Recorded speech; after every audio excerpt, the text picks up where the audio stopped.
Hi to everyone, welcome to Academia classes. मैं Adil Saifi. Article series में आपका स्वागत है, जहां पर हम आर्टिकल से रिलेटेड कंप्लीट रूल्स को कवर करेंगे। आज की वीडियो में हम जानने वाले हैं position of article. It means यानी सेंटेंसेस में आर्टिकल्स की पोजीशन क्या क्या हो सकती है, मतलब किन किन स्थानों पर इनका प्रयोग किया जा सकता है। ओके गाइज, अगर इस सीरीज की पहली वीडियो आपने नहीं देखी है तो प्लेलिस्ट में जाकर वो जरूर देख ले। उनमें हमने उस वीडियो में आर्टिकल से रिलेटेड फंडामेंटल फैक्ट्स को बहुत ही अच्छी तरीके से यानी कि एग्जाम्पल के जरिए से समझा गया है। आर्टिकल कौन कौन से हैं, उनकी आइडेंटिटी, पार्ट्स ऑफ स्पीच में क्या है, मॉडर्न इंग्लिश में इन्हें क्या कहा जाता है, इनका प्रोनाउंसिएशन जो कि बदलता रहता है, ए एन अन, तो कहाँ पर किस तरीके से प्रयोग किया जाता है, इन सब चीज़ों के बारे में हमने वहाँ पर डिस्कस किया है। अगर आप चैनल पर नए हैं तो ज़रूर सब्सक्राइब कर लीजिए ताकि आपको हर वीडियो की नोटिफिकेशन ऑन टाइम मिलती रहे। तो चलो शुरू करते हैं बगैर किसी देरी के आज की वीडियो को। पहला जो रूल है हमारा वो यहाँ पर है ए और एन और द प्लस नाउन।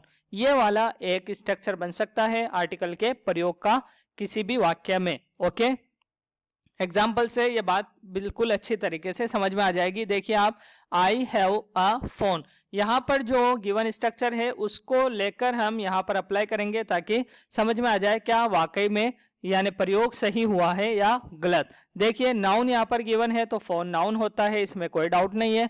यहाँ आर्टिकल्स में से ए आया है, ए जो कि क्या है, इनडेफिनिट आर्टिकल है, तो ये हमारा स्ट्रक्चर सही हो गया। आई हैव अ फोन, मेरे पास एक फोन है। सेकेंड एग्जाम्पल देखिए, he has an umbrella. Umbrella क्या है, हमारा नाउन है, छाता जिसका अर्थ होता है। एन क्या है, आर्टिकल है जो कि इनडेफिनिट आर्टिकल है, तो ये वाला स्ट्रक्चर भी हमारा सही हो गया, आर्टिकल प्लस नाउन।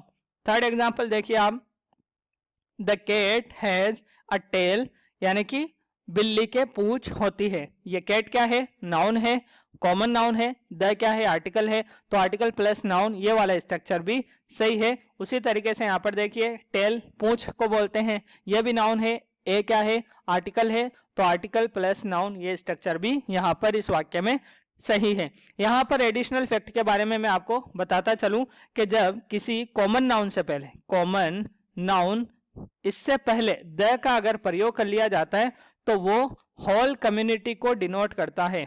होल यानी कि पूरी जाति के बारे में बताता है, होल कम्युनिटी के बारे में वो डिनोट करता है। जैसे the cat has a tail, बिल्ली के पूंछ होती है, एक बिल्ली के नहीं, सभी बिल्लियों के क्या होती है, पूंछ होती है। उसी तरीके से एक दूसरा एग्जांपल देता हूं मैं आपको मेन वर्ब से, जैसे द काउ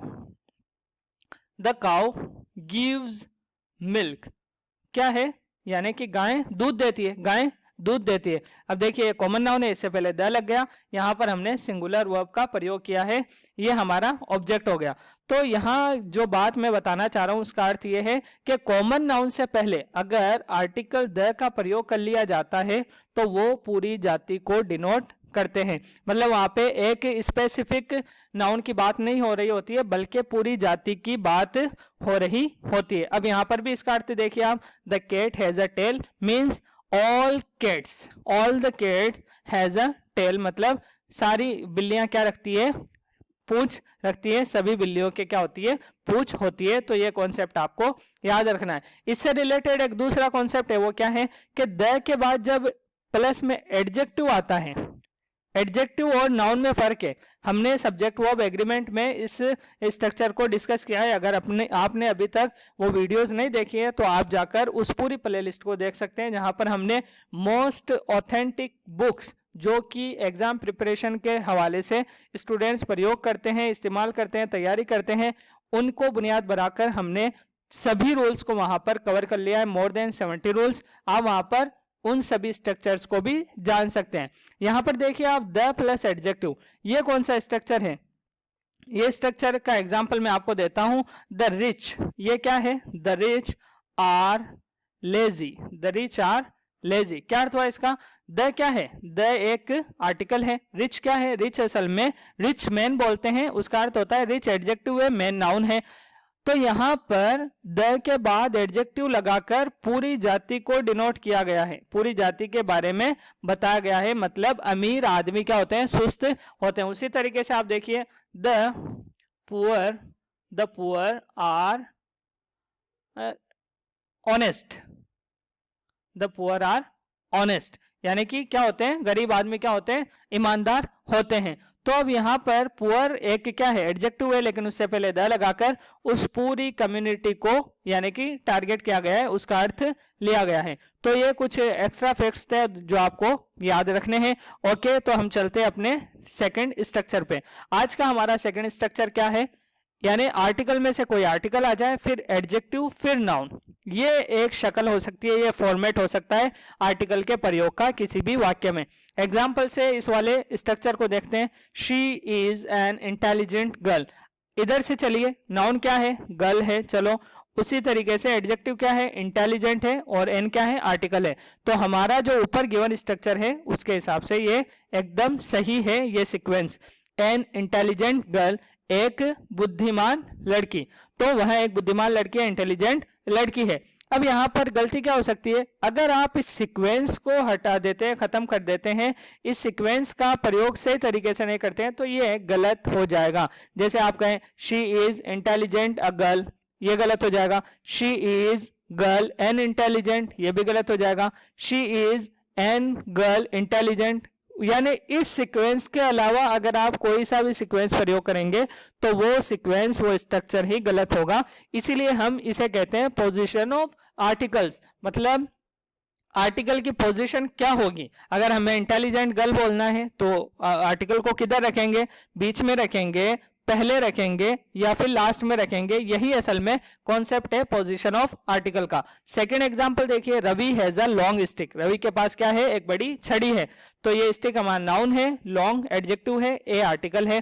तो देखिए आर्टिकल, एडजेक्टिव, नाउन, यही पूरा स्ट्रक्चर यहाँ पर फॉलो किया गया है। नेक्स्ट एग्जांपल देखिए, Tendulkar is the best player, Tendulkar is the best player, player क्या है, नाउन है, बेस्ट क्या है, एडजेक्टिव है, द क्या है, आर्टिकल, डेफिनेट आर्टिकल। तो यहाँ पर भी वही स्ट्रक्चर को प्रयोग किया गया है। तेंदुलकर क्या है, बेस्ट प्लेयर है, बेस्ट खिलाड़ी है। ओके, तो ये है हमारा सेकंड स्ट्रक्चर जो कि किसी भी वाक्य में प्रयोग किया जा सकता है। थर्ड स्ट्रक्चर के बारे में हम बात करते हैं, क्या है, ए और एन और द, इन तीनों आर्टिकल में से कोई आर्टिकल आ जाए, plus adverb, plus adjective, plus noun, तो ये वाला स्ट्रक्चर बनेगा, ये वाला सीक्वेंस हो सकता है किसी भी वाक्य में आर्टिकल के प्रयोग का। एग्जाम्पल देखिए, he is a very intelligent student. Okay, student क्या है हमारा, नाउन है, ठीक। इंटेलिजेंट क्या है, एडजेक्टिव है, और वेरी क्या है, एडवर्ब है, ए क्या है, आर्टिकल है, ठीक है। तो आर्टिकल, एडवर्ब, एडजेक्टिव, नाउन, तो ऊपर जो गिवन स्ट्रक्चर है उसी के मुताबिक यहाँ पर इसी सीक्वेंस में रखा गया है, तो ये ठीक है। अगर आप गलती कैसे हो सकती है, गलती हो सकती है he is very a intelligent student या एन इंटेलिजेंट स्टूडेंट, या फिर आप प्रयोग कर ले he is very intelligent a student, तो भी गलत हो जाएगा। सीक्वेंस असल में यही प्रयोग होना चाहिए जो कि प्रयोग किया जाता है इंग्लिश मैन के द्वारा, अंग्रेजों के द्वारा। ओके गाइज, ये स्ट्रक्चर एकदम सही है। सेकेंड एग्जांपल देखिए, he is the very best player, he is the very best player, player noun हो गया, best adjective, very adverb, the definite article. तो हमारा जो ऊपर गिवन स्ट्रक्चर है वो यहाँ पर पूरा फॉलो हो रहा है, मतलब ये स्ट्रक्चर सही है। He is the very best player, ये वही खिलाड़ी या वही बड़ा खिलाड़ी है। ओके, नोट देख लिए, द वेरी के बारे में एक नोट है जो आपको याद रखना है। क्या है नोट, द वेरी मीनिंग क्या होती है इसकी, वही, वही, यानी जब जोर देते हैं ना उसके लिए जो शब्द प्रयोग करते हैं वही, द वेरी का प्रयोग इंग्लिश में किया जाता है इस एक्सप्रेशन के लिए। यहाँ पर देखिए, this expression is use to emphasize on the noun, यह एक्सप्रेशन किस लिए प्रयोग किया जाता है, यानी जोर डालने के लिए, एम्फेसाइज करना मतलब जोर डालना नाउन के ऊपर जो इसके बाद आता है। एग्जाम्पल देखिए, this is the very man, this is the very man, अरे ये तो वही आदमी है, अरे ये तो वही आदमी है। हम यानी जोर डालते हैं तब इस तरीके का प्रयोग करते हैं हिंदी वाक्य, हिंदी कन्वर्सेशन में भी। तो यहाँ पर मैन के ऊपर जोर डालने के लिए, एम्फेसाइज करने के लिए हमने द वेरी का यहाँ पर प्रयोग किया है। ओके, तो यह था हमारा थर्ड स्ट्रक्चर। इस नोट को आपको हमेशा के लिए याद रखना है, द वेरी का अर्थ वही के लिए किया जाता है। जब किसी भी वाक्य में इसका प्रयोग किया जाए तो आपको समझ जाना है कि ये एम्फेसाइज करने के लिए यहाँ पर प्रयोग किया गया है। नेक्स्ट आज का स्ट्रक्चर देखते हैं, सच, व्हाट, मेनी, रेदर, हाफ। इनके बाद आर्टिकल ए और एन में से कोई शब्द आ जाए प्लस नाउन, ये वाला स्ट्रक्चर अगर बन जाए तो ये स्ट्रक्चर सही होगा। अब यहाँ पर देखिए आर्टिकल द का प्रयोग नहीं हुआ है, इसका मतलब आपको यानी इस तरीके से समझना है, such, the, what, the, many, the, rather, the, half, the, इनका प्रयोग ही नहीं होता है, इस स्ट्रक्चर का प्रयोग ही नहीं होता है। इन शब्दों के बाद अगर आर्टिकल का प्रयोग करना है तो आपको ए और एन में से किसी का प्रयोग करना होगा, उसके बाद नाउन आएगा। एग्जाम्पल देखिए, such a man, such a man, okay, such a man. अब यहाँ पर नाउन है, ये क्या है, और ये हमारा सच जो गिवन वर्ड्स है उनमें से सच आ गया। व्हाट अ फूल, क्या है, मूर्ख आदमी है। सच मैन, कैसा आदमी है, ओके, कैसा आदमी या ऐसा आदमी, ओके। फूल नाउन हो गया, ए आर्टिकल हो गया, व्हाट जो कि गिवन वर्ड्स में से यहाँ पर है, सच यहाँ पर है। मेनी एन इंकपोर्ट, इंकपोर्ट यानी स्याही की दवात को बोलते हैं हम इंकपोर्ट, एन आर्टिकल हो गया। मेनी क्या है, ये गिवन वर्ड्स में से यहाँ पर है, तो मेनी एन इंकपोर्ट का अर्थ क्या होगा, कई एक इंकपोर्ट, कई एक इंकपोर्ट। Rather an idea, idea noun है, एन आर्टिकल है, रेदर हमारे गिवन वर्ड्स में से यहाँ पर है। उसी तरीके से हाफ देखिए, रेदर एन आइडिया का अर्थ क्या हुआ, बल्कि एक आइडिया, बल्कि एक आइडिया। रेदर का अर्थ हिंदी में क्या होता है, बल्कि।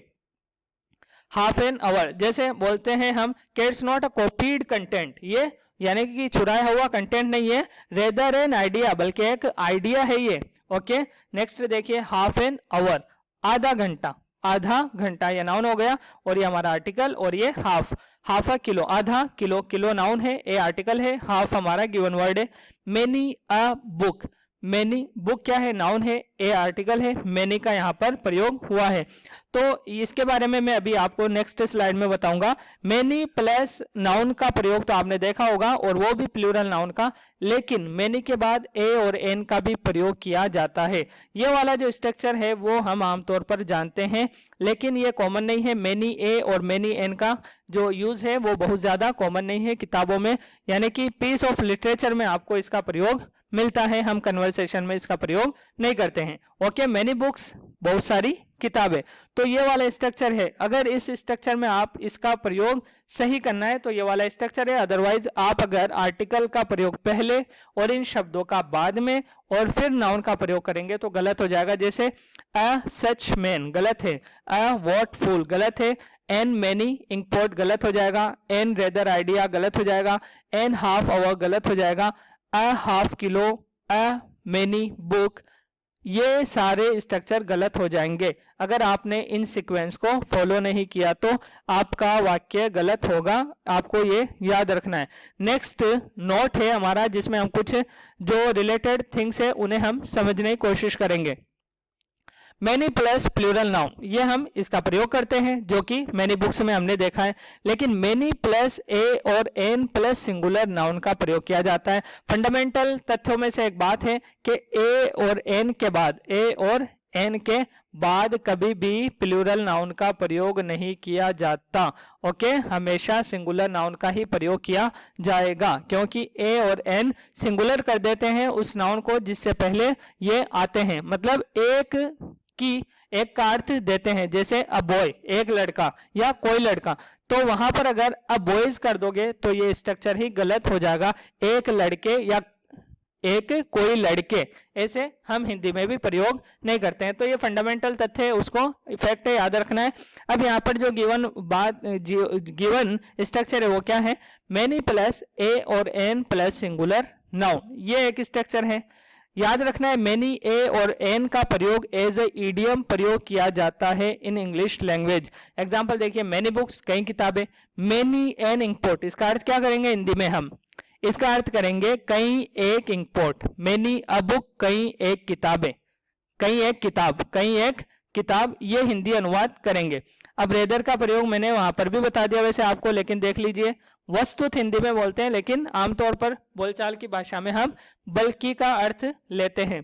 एग्जाम्पल देखिए, रेदर एन आइडिया, बल्कि एक आइडिया। मैंने अभी आपसे कहा था it's not a copied content, rather an idea, ये एक चुराया हुआ कंटेंट नहीं है बल्कि एक आइडिया है। तो ये था हमारा नोट। आज का लास्ट रूल हम देखेंगे अब, rule number 5, such, what, many, quite, rather plus a और an plus adjective plus noun, ये एक स्ट्रक्चर हो सकता है आर्टिकल को प्रयोग करने का।